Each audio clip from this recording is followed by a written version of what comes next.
সুপ্রভাত বন্ধুরা, আজ হলো 14 জুন রবিবার। আজকের সকালের বরাক উপত্যকার শ্রীভূমি, করিমগঞ্জ, শিলচর, হাইলাকান্দি সহ আসামের বিশেষ বিশেষ খবরগুলি হলো: মহিলাদের অরুণোদয়ের টাকা নিয়ে অসমের মুখ্যমন্ত্রী হিমন্ত বিশ্ব শর্মার বড় ঘোষণা, প্রতিটি পঞ্চায়েতে দেওয়া হবে 1 কোটি টাকা। এছাড়াও একাধিক গুরুত্বপূর্ণ সিদ্ধান্ত অসমের মুখ্যমন্ত্রী হিমন্ত বিশ্ব শর্মার। বিস্তারিত থাকবে প্রতিবেদনে। নিলামবাজারের সড়কের নিরাপত্তা অবকাঠামো উন্নয়নে বড় উদ্যোগ। NHIDCL কর্তাদের সঙ্গে সরজমিনে বিধায়ক আমিনুর রশিদ চৌধুরী। পাতারকান্দিতে ঘটে গেল দুঃসাহসিক চুরিকাণ্ড। একই রাতে মন্দির ও স্কুলে চুরির ঘটনা ঘটায় স্থানীয়দের মধ্যে আতঙ্ক বিরাজ করেছে। জিরিঘাটে বাজারে চলল উচ্ছেদ অভিযান। জাতীয় সড়কের সম্প্রসারণের পথে বাধা সরালো প্রশাসন। সীমান্তে কর্তব্যরত অবস্থায় BSF জওয়ানের আত্মহত্যা। শ্রীভূমি, করিমগঞ্জ জেলায় চাঞ্চল্য এবং অনুপ্রবেশে রুখতে কড়া পদক্ষেপ হিমন্তের। 18 বছরের বেশি বয়সীদের আর দেওয়া হবে না আধার কার্ড। তাহলে বিস্তারিত খবরে যাওয়ার আগে অবশ্যই ভিডিওটিতে একটি লাইক দিয়ে চ্যানেলটি সাবস্ক্রাইব করে পাশের বেল আইকনটি বাজিয়ে রাখবেন এবং ফেসবুক পেজে দেখে থাকলে পেজটি ফলো করে ভিডিওটি শেয়ার করবেন, যাতে সঠিক খবরগুলি সবার কাছে পৌঁছাতে পারি। এবার শুনুন আজকের খবরের বিস্তারিত। প্রথম খবর, মহিলাদের অরুণোদয়ের টাকা নিয়ে অসমের মুখ্যমন্ত্রী হিমন্ত বিশ্ব শর্মার বড় ঘোষণা, প্রতিটি পঞ্চায়েতে দেওয়া হবে 1 কোটি টাকা। এছাড়াও একাধিক গুরুত্বপূর্ণ সিদ্ধান্ত অসমের মুখ্যমন্ত্রীর। অসমের মুখ্যমন্ত্রী ডক্টর হিমন্ত বিশ্ব শর্মার পৌরোহিত্যে গতকাল লোকসেবা ভবনের রাজ্য মন্ত্রিসভার বৈঠক অনুষ্ঠিত হয়েছে। বৈঠকের পরে সাংবাদিকের সম্মেলনে মুখ্যমন্ত্রী ডক্টর হিমন্ত বিশ্ব শর্মা বলেন, আগামী 1 জুলাই থেকে বিকশিত ভারতে জিরামে জি প্রকল্প রূপায়ণ করা হবে। এই প্রকল্পের মাধ্যমে গ্রামীণ নিয়োগে নিশ্চিত করা সহ সম্পদের সৃষ্টিতে গুরুত্ব আরোপ করা হবে ও প্রকল্পটি রূপায়ণ করার জন্য চলতি বছরে 2000 কোটি টাকা ব্যয় করা হবে। অসমের মুখ্যমন্ত্রী বলেন, এই প্রকল্পের অধীনে আগের 90 দিনের পরিবর্তে বর্তমানে 125 দিনের জন্য গ্রামীণ জনসাধারণের জন্য নিশ্চিত নিয়োগের সুবিধা প্রদান করা হবে। অসমের মুখ্যমন্ত্রী আরও বলেন, এই প্রকল্পের অধীনে প্রতিটি পঞ্চায়েতে প্রায় 1 কোটি টাকা করে লাভ করবে। অসমের মুখ্যমন্ত্রী আরও বলেন, 1 আগস্ট থেকে অরুণোদয় প্রকল্পের হিতাধিকারীরা নিয়মিত টাকা পেয়ে যাবে। ডক্টর শর্মা বলেন, এখন থেকে অসম রাজ্যে 18 বছরের উপর কোনো লোককে আধার কার্ড দেওয়া হবে না বলে মন্ত্রিসভায় সিদ্ধান্ত নেওয়া হয়েছে। ভবিষ্যতে 18 বছরের ঊর্ধ্বের ব্যক্তিকে আধার কার্ড প্রদান করতে হবে জেলা আয়ুক্তের। রাজ্য সরকারের অনুমতি নিতে হবে বলে জানান তিনি। ডক্টর শর্মা আরও বলেন, জনজাতি, অনুসূচিত জাতি, জনজাতি সম্প্রদায়ের লোকদের জন্য 6 মাসের জন্য বিশেষ রেহাই দিয়ে আগামী বছরের 27 মার্চ পর্যন্ত আধার কার্ড প্রদানের ব্যবস্থাটি বহাল রাখা হবে।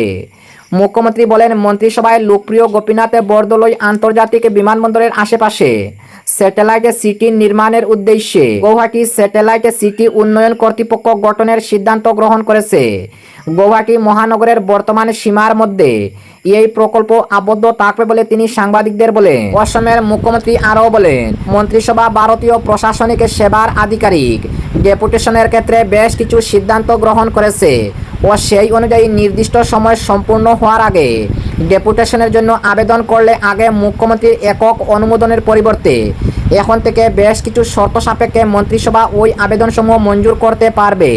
তিনি বলেন, আগামী 6 জুলাই থেকে আসাম বিধানসভার বাজেট অধিবেশন অনুষ্ঠিত করার জন্য সিদ্ধান্ত গ্রহণ করা হয়েছে। 21 দিনেরও বেশি সময় নিয়ে অনুষ্ঠিত এই অধিবেশনে অর্থমন্ত্রী জয়ন্ত মল্ল বড়ুয়া 2026-2027 অর্থ বছরের জন্য পূর্ণাঙ্গ বাজেট দাখিল করবেন বলে অসমের মুখ্যমন্ত্রী জানান। অপরদিকে নিলামবাজারের সড়কে নিরাপত্তা অবকাঠামো উন্নয়নে বড় উদ্যোগ। NHIDCL কর্তাদের সঙ্গে সরজমিনে বিধায়ক আমিনুর রশিদ চৌধুরী। দক্ষিণ করিমগঞ্জের অন্যতম ব্যস্ত বাণিজ্যিক কেন্দ্র নিলামবাজারের সড়কের নিরাপত্তা অবকাঠামোগত উন্নয়নে গুরুত্বপূর্ণ পদক্ষেপ গ্রহণ করা হয়েছে। এলাকার দীর্ঘদিনের সমস্যা সমাধান এবং জনসাধারণের নিরাপদে যাতায়াতে নিশ্চিত করতে দক্ষিণ করিমগঞ্জের বিধায়ক আমিনুর রশিদ চৌধুরী শনিবার national highway and infrastructure development corporation limited অর্থাৎ NHIDCL এর জেনারেল ম্যানেজার ও অন্যান্য ঊর্ধ্বতন কর্মকর্তাদের সঙ্গে নিয়ে নিলামবাজারের বিভিন্ন গুরুত্বপূর্ণ সড়ক ও দুর্ঘটনাপ্রবণ এলাকা পরিদর্শন করেন। পরিদর্শনকালে রাস্তার নিরাপত্তা বৃদ্ধির লক্ষ্যে সিসি ব্লক নির্মাণ, জনবহুল এলাকায় স্পিড বাম্প স্থাপন, পথচারীদের নিরাপদে চলাচলের ব্যবস্থা এবং যানবাহনের গতি নিয়ন্ত্রণের মতো বিষয়গুলিকে অগ্রাধিকার দেওয়া হয়। পাশাপাশি ট্রাফিক ব্যবস্থাকে আরও কার্যকর আধুনিক করে তোলার বিষয়ে বিস্তারিত আলোচনা করা হয়। নিলামবাজার দক্ষিণ করিমগঞ্জের একটি গুরুত্বপূর্ণ ব্যবসায়িক কেন্দ্র হওয়ায় প্রতিদিন বিপুল সংখ্যক মানুষের যাতায়াত হয়, কিন্তু দীর্ঘদিন ধরে সড়কের বিভিন্ন অংশে নিরাপত্তামূলক অবকাঠামোর অভাবে, যানজট এবং অপরিকল্পিত যান চলাচলের কারণে সাধারণ মানুষকে নানা সমস্যার সম্মুখীন হতে হয়েছে।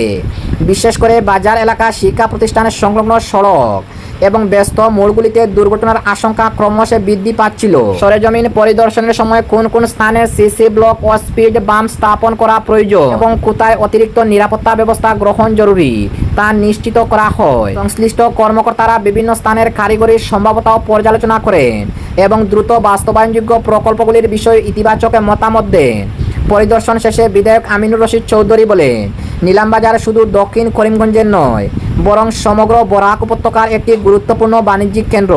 তাই সড়ক নিরাপত্তা, আধুনিক অবকাঠামো এবং সুশৃঙ্খলে যান চলাচল নিশ্চিত করা অত্যন্ত জরুরি।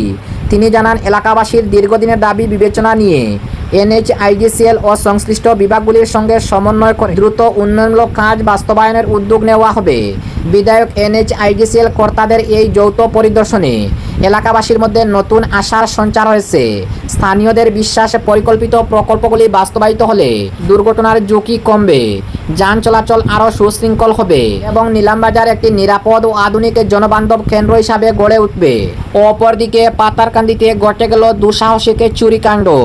একই রাতে মন্দির ও স্কুলে চুরির ঘটনা ঘটায় স্থানীয় জনমনে আতঙ্ক বিরাজ করেছে। শ্রীভূমি করিমগঞ্জ জেলার পাতারকান্দিতে চুরির ঘটনা যেন দিন দিন উদ্বেগজনক আকার ধারণ করেছে। রাত নামলেই নিরাপত্তাহীনতায় ভুগছেন সাধারণ মানুষ। দোকান, বসতবাড়ির পর এবার চুরের নিশানা শিক্ষা প্রতিষ্ঠান ও ধর্মীয় স্থানে। একই রাতে থানার অদূরে একটি বেসরকারি স্কুল ও একটি নবনির্মিত মন্দিরে দুঃসাহসিক চুরির ঘটনায় সমগ্র এলাকায় চাঞ্চল্যের সৃষ্টি হয়েছে। গতকাল শনিবার গভীর রাতে পাতারকান্দি থানা থেকে প্রায় 800 মিটার দূরে অবস্থিত প্রণবানন্দ বিদ্যা মন্দিরে হানা দেয় একটি সংঘবদ্ধ চুর চক্র। চুরেরা প্রথমে প্রধান ফটকের তালা ভেঙে বিদ্যালয়ের ভেতরে প্রবেশ করে এবং একাধিক কক্ষ তছনছ করে মূল্যবান সামগ্রী ও গুরুত্বপূর্ণ নথিপত্র নিয়ে যায়। স্কুল কর্তৃপক্ষের দাবি, চুরি হওয়া সামগ্রীর মধ্যে রয়েছে গুরুগৃহে ব্যবহৃত পিতলের কাঁসর ঘণ্টা, বেল, বিভিন্ন পূজার সামগ্রী এবং একটি জলের মোটর পাম্প। শনিবার সকালে বিদ্যালয় খোলার পর কর্মচারীরা ভাঙা তালা ও এলোমেলো অবস্থা দেখতে পেয়ে বিষয়টি কর্তৃপক্ষকে জানান। খবর ছড়িয়ে পড়তেই এলাকায় ব্যাপক চাঞ্চল্যের সৃষ্টি হয়। এদিকে বিদ্যালয়ে চুরির ঘটনার রেশ কাটতে না কাটতেই সামনে আসে আরও একটি চাঞ্চল্যকর তথ্য।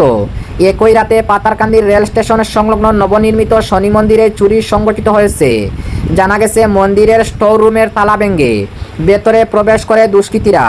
সেখান থেকে একটি গ্যাস সিলিন্ডার, জলের মোটর পাম্প সহ বিভিন্ন প্রয়োজনীয় সামগ্রী চুরি করে নিয়ে যায়।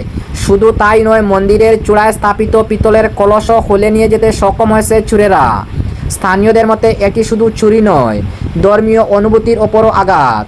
একই রাতে পাশাপাশি দুটি গুরুত্বপূর্ণ প্রতিষ্ঠানের সংগঠিত চুরির ঘটনায় গোটা পাতারকান্দি জুড়ে তীব্র ক্ষোভের সৃষ্টি হয়েছে। অপরদিকে জিরিঘাটে বাজারে চলল উচ্ছেদ অভিযান। জাতীয় সড়কের সম্প্রসারণের পথে বাধা সরালো প্রশাসন। জাতীয় সড়কের সম্প্রসারণ ও পাকা নালা নির্মাণের কাজে বাধা হয়ে দাঁড়ানো অবৈধ দখলদারি উচ্ছেদ অভিযান চালালো প্রশাসন। শনিবার লক্ষ্মীপুরে মহকুমার মণিপুরে সীমান্তবর্তী জিরিঘাটে বাজার এলাকায় জেসিবি মেশিনের সাহায্যে সরকারি সড়কের জমি দখল করে গড়ে তোলা নির্মাণ ভেঙে ফেলা হয়। প্রশাসনের সূত্রে জানা গেছে, 37 নম্বরের জাতীয় সড়কের মেরামত ও সম্প্রসারণের কাজ বর্তমানে জোর কদমে চলছে। সড়ককে আরও প্রশস্ত করার পাশাপাশি রাস্তার দুপাশে পাকা নালা নির্মাণের পরিকল্পনা গ্রহণ করা হয়েছে। কিন্তু কয়েকজন ব্যবসায়ী সরকারি সড়কের জমি দখল করে বারান্দা ও সিঁড়ি নির্মাণ করায় উন্নয়নমূলক কাজে বিঘ্ন সৃষ্টি হচ্ছিল। এই পরিস্থিতিতে প্রায় 2 সপ্তাহ আগে সংশ্লিষ্ট ব্যবসায়ীদের নোটিশ জারি করে প্রশাসন। পাশাপাশি মাইক যুগে প্রচার চালিয়ে স্বেচ্ছায় দখলমুক্ত করার আহ্বান জানানো হয়। প্রশাসনের নির্দেশ মেনে অধিকাংশই ব্যবসায়ী নিজ উদ্যোগে অবৈধ অংশ সরিয়ে ফেললে কয়েকজন নির্দেশ অমান্য করে। এর পরিপ্রেক্ষিতে শনিবার সরাসরি উচ্ছেদ অভিযান চালানো হয়। সিআরপিএফ ও পুলিশের কড়া নিরাপত্তার মধ্যে পরিচালিত অভিযানে নেতৃত্ব দেন লক্ষ্মীপুরের সার্কেল অফিসার কৃষ্ণকুমার সাহারিয়া। তার সঙ্গে উপস্থিত ছিলেন এক্সিকিউটিভ ম্যাজিস্ট্রেট আরিফ আহমেদ, গিরিঘাট থানার ভারপ্রাপ্ত কর্মকর্তা রানা নাথ ও পুলিশ ও সিআরপিএফ বাহিনী নিয়ে অভিযানে সহযোগিতা করেন। প্রশাসনের এই পদক্ষেপে জাতীয় সড়কের সম্প্রসারণ এবং নালা নির্মাণের কাজ দ্রুতগতিতে এগিয়ে যাবে বলে আশা প্রকাশ করেছেন সংশ্লিষ্ট মহল। অপরদিকে সীমান্তে কর্তব্যরত অবস্থায় বিএসএফ জওয়ানের আত্মহত্যা। শ্রীভূমি করিমগঞ্জ জেলায় চাঞ্চল্য। শ্রীভূমি করিমগঞ্জ জেলায় সীমান্তরক্ষী বাহিনীর বিএসএফ এক জওয়ানের আত্মহত্যার ঘটনাকে কেন্দ্র করে চাঞ্চল্যের সৃষ্টি হয়েছে। কর্তব্যরত অবস্থায় নিজের সার্ভিসের রাইফেল থেকে গুলি চালিয়ে আত্মঘাতী হন 171 নম্বর ব্যাটালিয়নের জওয়ান প্রেম কুমার, বয়স 44। জানা গেছে, সীমান্ত এলাকায় দায়িত্ব পালনকালে হঠাৎ গুলির শব্দ শুনে সহকর্মীরা ঘটনাস্থলে ছুটে যান। সেখানে গুরুতর আহত অবস্থায় প্রেম কুমারকে পড়ে থাকতে দেখা যায়। পরে তাকে মৃত বলে ঘোষণা করা হয়। ঘটনার খবর পেয়ে দ্রুত ঘটনাস্থলে পৌঁছান নির্বাহী ম্যাজিস্ট্রেট, বিএসএফের ঊর্ধ্বতন আধিকারিক এবং স্থানীয় পুলিশের কর্মকর্তারা। ঘটনার তদন্ত শুরু হয়েছে। কী কারণে তিনি এই চরম পদক্ষেপ নিলেন তা এখনও স্পষ্ট নয়। ব্যক্তিগত সমস্যা, মানসিক চাপ কিংবা অন্য কোনো কারণ এর সঙ্গে জড়িত ছিল কিনা তা খতিয়ে দেখছেন তদন্তকারীরা। মৃত জওয়ান প্রেম কুমারের বাড়ি পাঞ্জাবে। দীর্ঘদিন ধরে তিনি বিএসএফে কর্মরত ছিলেন এবং সীমান্ত সুরক্ষার গুরুত্বপূর্ণ দায়িত্ব পালন করে আসছিলেন। তার আকস্মিক মৃত্যুতে সহকর্মীদের মধ্যে গভীর শোকের ছায়া নেমে এসেছে। বিএসএফ সূত্রে জানা গেছে, ঘটনার সমস্ত দিক গুরুত্ব সহকারে তদন্ত করা হচ্ছে। তদন্তের রিপোর্ট হাতে পাওয়ার পরই আত্মহত্যার প্রকৃত কারণ সম্পর্কে বিস্তারিত তথ্য জানা যাবে বলে মনে করা হচ্ছে। এবং আজকের শেষ খবরটি, অনুপ্রবেশের রুখতে কড়া পদক্ষেপে হিমন্তের। অসমে 18 বছরের বেশি বয়সীদের আর দেওয়া হবে না আধার কার্ড। বাংলাদেশ থেকে আসা অবৈধ অনুপ্রবেশকারীদের রুখতে এবার এক নজিরবিহীন ও চরম কড়া সিদ্ধান্ত নিল অসম সরকার। রাজ্যে 18 বছরের বেশি বয়সীদের জন্য নতুন আধার কার্ড দেওয়া সম্পূর্ণ বন্ধ করার কথা ঘোষণা করলেন অসমের মুখ্যমন্ত্রী হিমন্ত বিশ্ব শর্মা। শনিবার রাজ্য মন্ত্রিসভার একটি গুরুত্বপূর্ণ বৈঠকের পর সাংবাদিকের বৈঠক করে এই বড় সিদ্ধান্তের কথা জানান মুখ্যমন্ত্রী।